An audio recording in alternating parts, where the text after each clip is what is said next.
We thank you very much. And now for our next superstar. You are in for a treat. Sara Nelson, International President of the Association of Flight Attendants, CWA. She's going to speak on a worker-centered transition to Medicare for all. In all honesty, I'd like to acknowledge that Sara and I serve on the Executive Council as Vice Presidents, representing our individual unions. We are thrilled to have Sara speaking here tonight. Since she was elected President of the AFA in 2014, she has led the union to 18 major legislative victories to make the friendly skies friendlier. She works at United safely for all passengers and much healthier place for flight attendants to work. In addition, she has placed her union in the forefront of the fight for all social justice issues. Perhaps the most important accomplishment she's achieved has been in the area of human trafficking as a result of mandatory training for all flight attendants to spot and assist in stopping this hideous crime.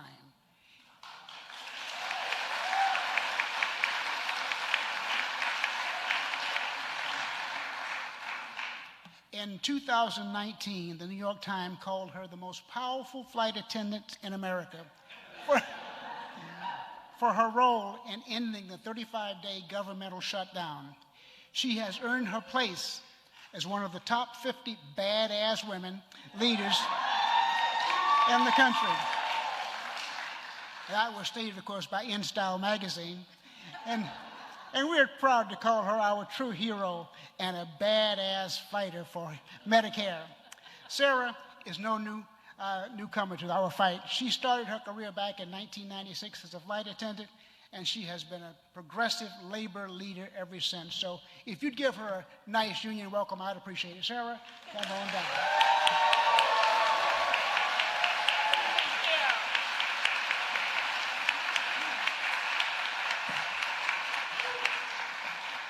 Well, how great to be here tonight, and how great to share the stage with Clyde and Rose. And I think that we should start off by recognizing that we have some really courageous teachers and school support workers right now in Chicago doing exactly what we have to do. Exactly what we have to do in this fight for Medicare for all, because they understand that everything that surrounds those students' lives, the ability to have affordable housing, the ability to be able to get medical care, the ability to be able to eat, all of those are issues that make it possible for kids to learn. And that is the kind of conversation that we need to have here around Medicare for all. So let me just say one more time, fill it up in your heart and give some love to those teachers and school support workers in Chicago who are going to win that strike.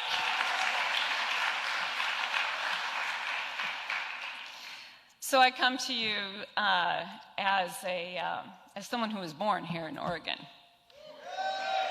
And, you know, I had the privilege of growing up here in Oregon, and it was awesome. You know, breathing Oregon air, having the freedom to love animals, and to know that everything can be perfect in life. That's what Oregon gave me. No, that's what Oregon gave me, and that's what my community gave me. And it hurts my heart when anyone in this world experiences anything less. And that's what this fight is about. So it is a real honor to be here with you tonight, where we can all breathe Oregon air and feel the promise of what we can achieve when we expect the best for each other. So I want to start tonight by reading a little bit from a speech given by another labor leader who called for universal coverage. I think that all of us are aware of the fact that we live in a very difficult time in the history of America. This is truly a time for testing the values that we believe in as a free people. It is a time of revolutionary change, of challenge, and of deep crises in many aspects of our national life. We have a crisis in our cities. We have a crisis in education. We are polluting our air and water. Our living environment is deteriorating dangerously. We have a crisis in housing and one of the most serious crises we face in the area of healthcare services. The cost of healthcare is skyrocketing. It represents the most inflationary single factor in the upward movement of the price index. The cost of medical care over the past decade has risen at almost twice the rate of movement of the general price index. We spend more money in total and larger percentage of our gross national product for healthcare than any other nation in the world. Yet despite this, we have not provided the American people with the kind of comprehensive, high-quality healthcare services that we have the knowledge and affluence to provide. As familiar as those words are, they are not from today. They aren't even from this century. They were spoken almost exactly 50 years ago by Walter Reuther on October 14th, 1969.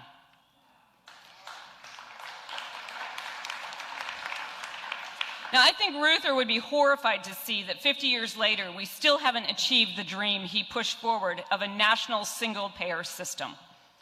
But once he got over that initial horror, I don't think he would have been surprised to read that General Motors pulled health care benefits from striking auto workers as a power move to try to break the strike.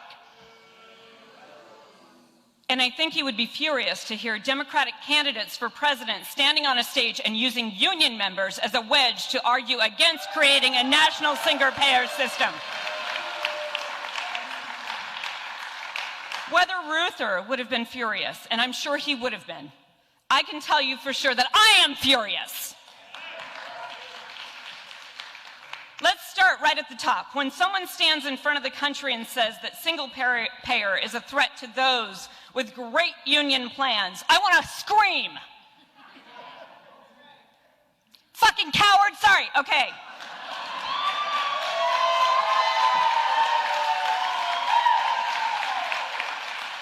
And I also want to ask them, what union plan are they talking about exactly? The one Reuther negotiated for the United Auto Workers in 1969? The one he knew even then was insufficient for the challenge at hand? Or the plan that the Verizon workers went on strike to preserve 30 years ago in 1989 during the NYNEX strike? On that strike line, CWA member Jerry Horgan was run down and killed by a strikebreaker during a 4-month strike. People have fought and died for the health care plans that we have today. Or maybe they're talking about the plans that we have today, the ones that management tries to whittle down every time we get to the table. We spend more time talking about health care than any other issue. It holds up even getting the contract done. And every time we go there, it is not about improving that health care coverage. It is about passing more costs to the employees. It is about saying that you have to work a certain number of hours to be able to qualify for that health care coverage. It is about telling newly organized workers that it is a non-starter at the table because the company can't possibly afford to take on the burden of covering health care costs. Now, I am sick and tired of that. And as a union leader in this country, I am sick and tired of this, and I do not want to take one more contract out to workers that does not provide them the health care that they need.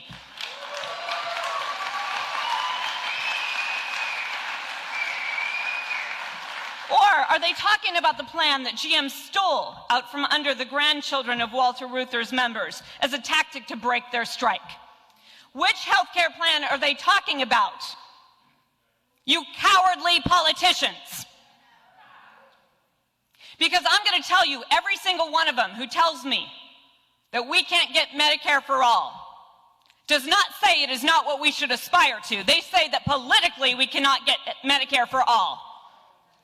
Well, I'm going to tell you, I have spoken in Kentucky and Atlanta and North Carolina and Texas and all these places that supposedly don't want this or don't want this progressive idea. And I'm going to tell you something. Every single time that I talk about Medicare for all, it is a standing ovation with people on their feet saying, we want it now.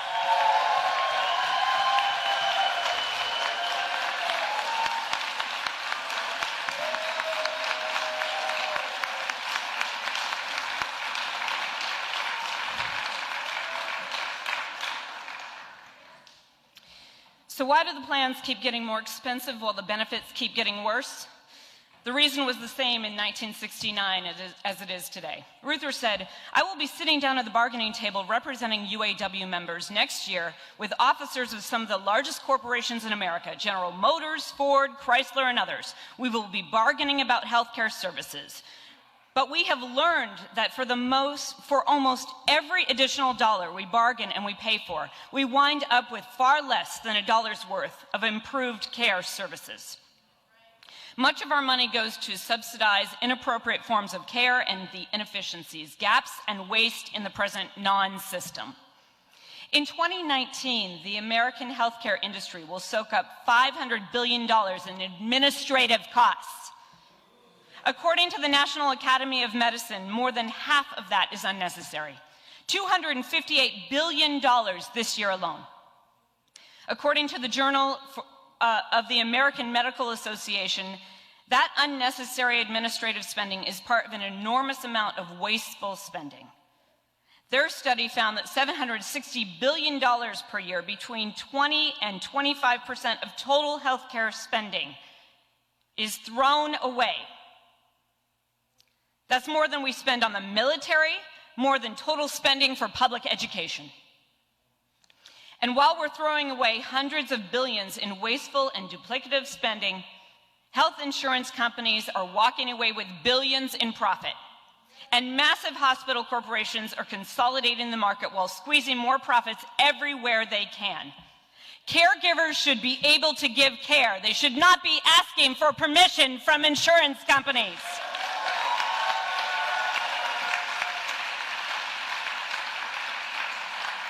Where do they squeeze? They squeeze from working people. Private equity squeezed the hospital beds out of Philadelphia this summer when they closed Hahnemann. Anyone who works in a hospital where management looks for extra profit knows what happens in a for-profit system. Just visit the hospitals yourself. It's easy to see what happens when they slash the janitorial staff to the bare bones, or run nurses at the very max capacity that they can. Patient care suffers. So these great healthcare plans in a for-profit system do not work because the for-profit system squeezes everywhere else and no one can get proper care. That's one reason why unions representing hospital workers are among the loudest champions for a single-payer system. Even increasingly doctors. It's getting through. As long as healthcare is primarily a for-profit system, this is only going to get worse. Reuther knew it 50 years ago. He said, "One of the problems in America is that all too often we have relied upon the marketplace to find answers to basic problems. The marketplace in America has provided us with unprecedented volumes of gadgets, but the marketplace is incapable of responding adequately to meet basic human rights and needs such as healthcare services. The dimensions of the problem are beyond the capacity of any private sector in America." Now, we are closer to achieving single-payer care than at any point in my lifetime. And this time, we cannot afford to let it slip away. Maybe our last best chance ended in 1950, when the Wagner-Murray-Dingell single-payer bill was defeated by a 7-year lobbying campaign by the American Medical Association. The bill had momentum, but we fell short in no small part because rank-and-file members weren't mobilized. While leaders at the national level brought their influence to bear, they played an insider game while rank-and-file members weren't called out onto the field. Ironically, the opposition actually did mobilize. They ran a doctor-to-patient program to create grassroots pressure against the bill. Between an expensive lobbying strategy and the on-the-ground campaign, the AMA beat the bill, while Labor's best weapon never even came into play. They said, "You will lose," and that's powerful. "You will wait. There'll be long lines," and that's powerful. But I'd like to ask someone, when was the last time you tried to get a doctor's appointment, and how long did it take?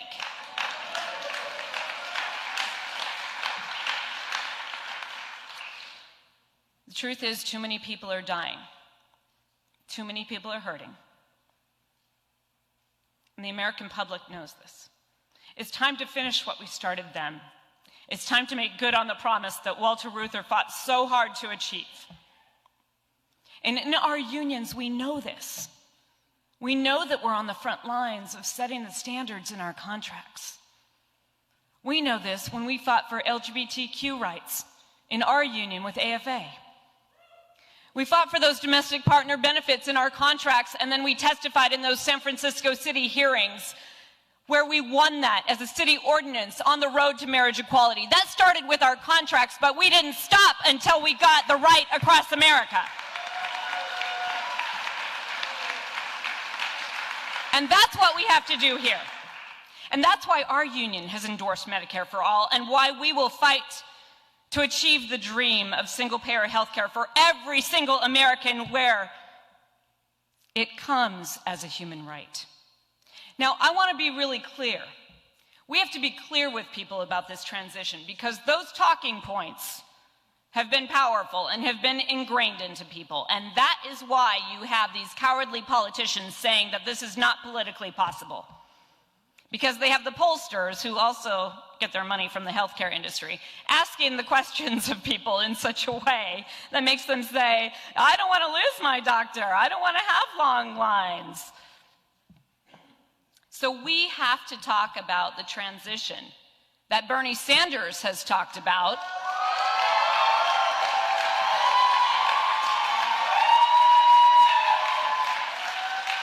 Where we leave no one behind. We have to make this a part of the conversation.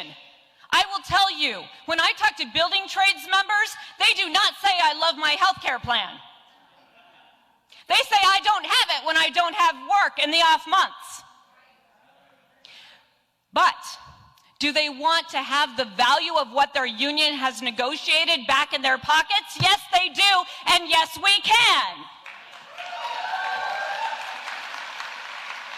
We can't allow the care of millions of people to remain in the hands of corporations and management. Even the best Cadillac plan is just the best of broken, outmoded system.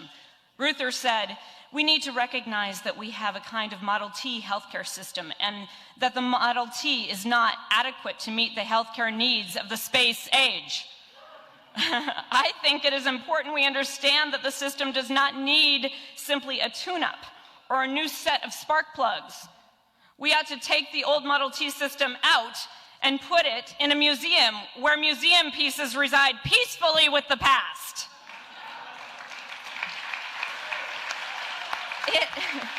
Now, if the Model T wasn't adequate to meet the needs of Reuther's space age, how horribly out of date is it in the internet age? Now, one of the biggest lies that they have said is that you're going to lose out on choosing your doctor. I'm going to tell you something about the privacy of healthcare. I have a dear, dear friend who at the age of 30 was diagnosed with an incredibly aggressive cancer, and she was told that ultimately no one survives this cancer. She didn't want to tell anyone that she was fighting this because she couldn't bear the thought of going through life and having people look at her like they were sorry for her. She couldn't bear that. And her doctors told her the biggest thing that would help her is to remain positive.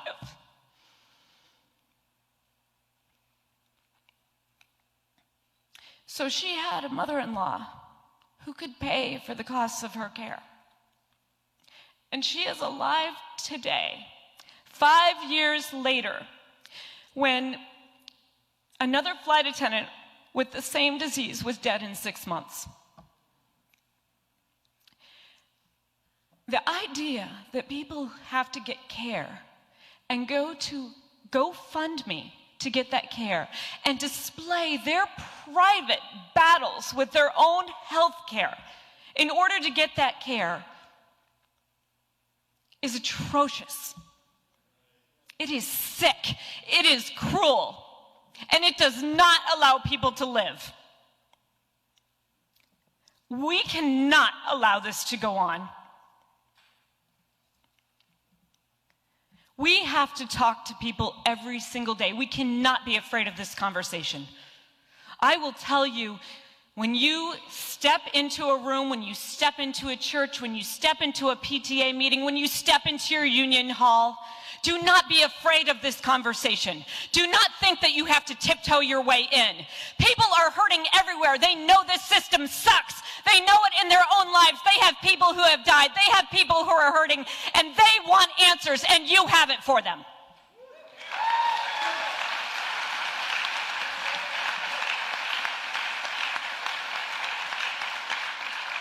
Five people every day.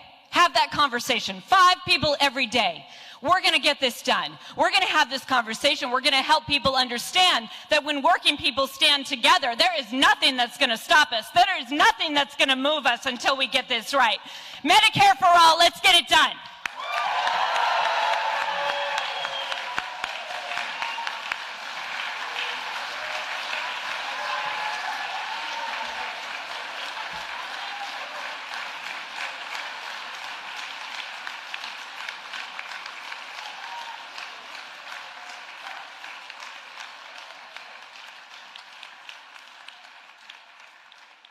Ladies and gentlemen.